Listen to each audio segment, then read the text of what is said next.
Ada satu fakta unik nih yang kita temuin. Yang pertama itu ternyata mereka tuh lebih aware dan mereka tuh ngeh dan juga sadar bahwa bayangin kalau misalnya sekali barang masuk tuh ada ratusan bahkan sampai ribuan gitu kan. Bayangin. Wah, tadi ada satu toko tuh di Lewigong yang tumpukan bukunya sampai segini kali kan.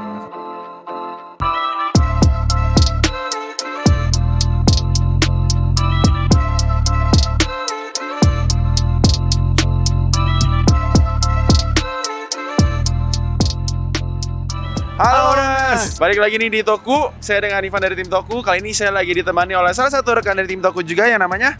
Halo, aku Nathanael. Kali ini kita berkesempatan untuk dapat melakukan survei dan riset ke beberapa toko di daerah Jawa Barat, khususnya di daerah Garut dan juga Bandung. Nah, tujuannya kali ini kita mau evaluasi nih, bener kan Nael? Betul, kita mau evaluasi seberapa jauh sih toko bangunan di daerah sini yang memanfaatkan teknologi atau aware terhadap kemajuan teknologi digital. Betul sekali. Nah, nanti kita bakal coba cek dan tanya-tanya beberapa toko yang ada di daerah Garut dan juga Bandung. Dan kita bakal juga kasih mereka edukasi terkait dengan seberapa pentingnya sih digitalisasi buat toko bangunan mereka. Jadi, jangan mana-mana, tetap ikutin Toku.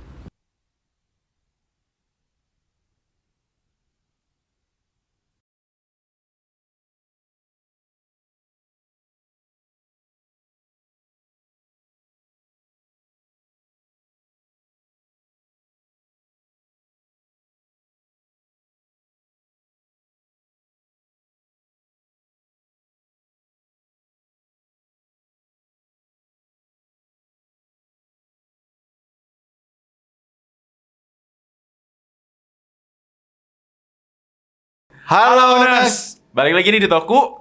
Nah, kebetulan kita udah jalanin satu hari di Garut bareng-bareng sama Nael juga ya, El ya. Ya, betul. Dan kita nemuin beberapa fakta unik ternyata ya dari si toko bangunan ini gitu. Dari beberapa toko yang kita udah jalanin, yang kita udah coba research dan juga kita coba survei, ternyata ada beberapa fakta unik yang kita temuin, bener nggak El? Ya, betul Nah, banget. tadi kita main kemana aja nih El? Tadi kita nyisir area Lewigong. Nah, betul. Jadi di Lewigong ini ya memang daerah yang kanan kirinya masih sangat asri ya, masih alam banget, Betul. sawah-sawah. Tapi di sana tuh sederetan banyak banget toko bangunan yang beroperasi di sana kayak gitu. Betul banget. Dan ternyata setelah kita coba riset dan juga coba kita tanya-tanya, ada satu fakta unik nih yang kita temuin. Yang pertama itu ternyata mereka tuh lebih aware dan mereka tuh ngeh dan juga sadar bahwa digitalisasi itu penting banget buat evolusi dari toko bangunan mereka gitu. Betul. Jadi walaupun sebenarnya yang kita lihat nggak ada yang pakai teknologi untuk toko bangunan ya. Iya, Mungkin ada satu ada dua satu. gitu.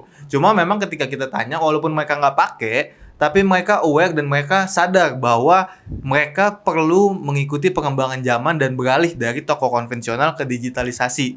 Seperti itu. Betul banget. Nah, fakta kedua yang unik adalah ternyata permasalahan yang dialami oleh si toko-toko ini tuh ternyata sama-sama dan mirip-mirip juga. Betul. Gitu. Baik dari permasalahan stoknya yang suka ada selisih, dan bahkan ternyata masih banyak banget toko-toko yang stoknya itu nggak dicatat gitu.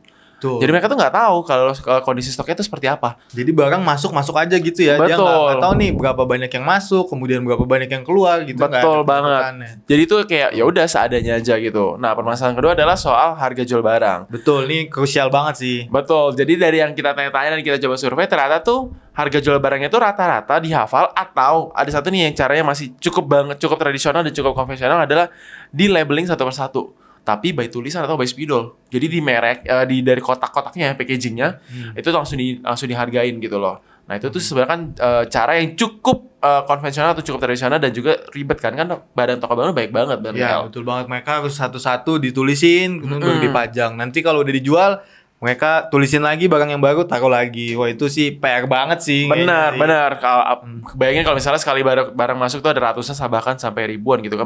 Berarti mereka harus tulisin satu-satu kan. Puyeng banget sih kayaknya. Bahkan sampai owner atau pasangan owner nih, biasa kan ada yang suami istri gitu-gitu ya, bahkan Ya, betul. bareng sama anaknya. Itu tuh harga jual barang itu kadang-kadang masih ada ya beberapa yang raba-raba juga gitu. Jadi mereka tuh udah lupa, benar nggak El? Benar. Mereka lupa akhirnya berapa ya? Oh, mungkin kisaran segini nih. Kasih Betul. aja gitu. Kalau gitu kan saat bahaya ya, owners ya. Benar. Jadi kita jual barang yang ternyata bisa jadi di bawah harga modal kita. Betul. Rugi banget kalau kayak begitu. Iya, mungkin kalau 1-2 sedikit lah ya, nggak berasa. Tapi kan kalau misalnya setiap hari 1-2, ya lama-lama banyak juga gitu kan. Permasalahan yang ketiga adalah soal pencatatannya gitu. Jadi kalau dari pencatatan itu, so far masih pencatatannya yang sangat konvensional banget gitu ya. Kita banget tadi ada sempat temuin satu toko yang ada tumpukan bukunya, bener gak? Wah, tadi ada satu toko tuh di Lewigong yang tumpukan bukunya sampai segini kali kalau nggak salah. Iya, betul. Dia banyak banget bukunya gitu. Jadi dia tahun pertama dia buka Betul. sampai hari ini itu semua dia catat dan dia kumpulin semuanya. Betul, pakai buku gitu. Dan kalau kayak gitu kan sebenarnya ya masih tradisional banget ya. Dan syukur-syukur rata-rata dia tuh juga aware kalau misalnya buku-buku ini tuh ketika dia mulai transformasi atau digitalisasi, buku-buku ini tuh udah nggak perlu mereka simpan lagi karena datanya udah bisa kerekap di data sistem, betul kan? Jadi bukunya mereka yang mungkin ratusan atau mungkin lebih dari ratusan dari awal dia berdiri itu bisa dikonvert ke dalam satu device. Betul. Nah, itu kan memanfaatkan teknologi. betul, itu kan jadi simple banget gitu. Jadi sebenarnya ada 3 permasalahan yang kita temuin. Dan yang ada satu permasalahan lagi ternyata ya, permasalahan keempat. Yaitu Apa tuh? rata-rata si owner toko bangunan tuh ngerasa mereka tuh terikat. Betul Bener. banget ya, Ah. betul. Jadi itu permasalahan keempat adalah mereka merasa terikat. Jadi kayak di toko tuh ya tiap hari harus buka tutup toko gitu. Betul. Dan mereka tuh juga udah mulai risih kayak misalnya tiap hari harus buka tutup toko, nggak bisa melakukan kegiatan lainnya di luar si toko bangunan ini gitu loh. Dia jadi kayak terkurung gitu di dalam tokonya ya. Betul banget. Padahal sebenarnya kalau sebagai owners nih kita harus sering-sering nih keluar, riset pasar, mungkin liburan sambil lihat-lihat peluang-peluang bisnis yang lain mungkin yang bisa kita buka nantinya. Betul. Karena kan Seperti itu. siapa tahu ketika di liburan atau ketika kita keluar nih sebagai owner, itu tuh kita malah nemuin beberapa hal baru yang bisa ningkatin omset. Betul. Nah, Betul muncullah permasalahan kelima, yaitu permasalahan omset juga banget. ternyata. Ya, betul. Nah, ternyata nggak banyak, maksudnya nggak sedikit juga nih toko-toko bangunan yang merasa kalau omset tokonya itu cukup menurun katanya ya, apalagi Ya. semenjak COVID ya, gitu. Setelah COVID selesai justru bukannya membaik malah malah katanya makin menurun belakangan ini gitu. Ya. Jadi sebenarnya permasalahan dari si omsetnya juga jadi salah satu permasalahan juga gitu. Udah banyak banget ya yang kita Betul. temuin di sini ya. Ini baru hari pertama kita di sini. Kita kurang lebih akan 3 hari Betul. di daerah Jawa Barat ini. Betul banget. Khususnya di daerah Garut dan juga Bandung. Betul. Nah, nanti kita bakal evaluasi lagi. Nah, sama satu faktor unik terakhir adalah ternyata mereka semua punya kesamaan di permasalahan gitu. Jadi permasalahan tadi itu semuanya rata-rata tuh sama semua gitu. Itu aja gitu. Jadi itu masalah yang memang umum dan dialamin semua toko bangunan yang kita kunjungi Betul ya. banget Betul, gitu. Udah sih kurang lebih kayak gitu aja. Nanti kita kita juga udah sempat sharing juga beberapa hal dan juga kita sempat sedikit edukasi untuk si toko-toko bangunannya gitu. Jadi kita ada sempat kasih tahu untuk pencatatannya lebih baik diapain gitu kan. Betul. Cara pencatatan yang lebih tepat itu seperti apa. Lalu solusi biar si ownernya itu bisa terbebas dari 5 permasalahan yang tadi udah sempat kita sebutin gitu. Kita udah jabarin satu persatu. Jadi kayak misalnya kalau misalnya untuk stok ya baiknya dicatat, bener nggak El? Betul, dicatat dalam satu device atau mungkin sistemnya kalau yang sekarang cloud ya. Betul. Jadi dimanapun kita bisa akses. Jadi kita nggak perlu cari bukunya di mana segala macam. Jadi kita mau di Amerika, kita mau di luar kota segala macam, kita bisa lihat laporannya secara real time gitu. Betul banget. Sama juga case-nya harga jual barang sebenarnya kan. Ya betul. Jadi kalau lebih baik kalau udah ditetapin dari awal ya udah itu aja kan harganya. Paling yang ada sedikit penyesuaian ya wajar sih ya, namanya juga barang-barang toko bangunan. Ya, Gitu. fluktuatif lah ya. Betul sekali. Lalu untuk permasalahan lainnya kayak misalnya soal yang keterikatan dari si ownernya juga gitu. Nah, kalau misalnya udah mulai beralih ke digitalisasi dari sistem, ya udah pasti sebenarnya si owner udah bisa lebih lega buat ninggalin toko bangunannya. Karena udah ada tim atau udah ada karyawan atau anak buahnya yang bisa dipercaya untuk bisa handle toko bangunan tanpa dia harus buka tutup toko terus-terusan. Atau kalimat atau kata paling tepatnya adalah autopilot ya. Betul, Jadi autopilot. bisnisnya tuh bisa autopilot.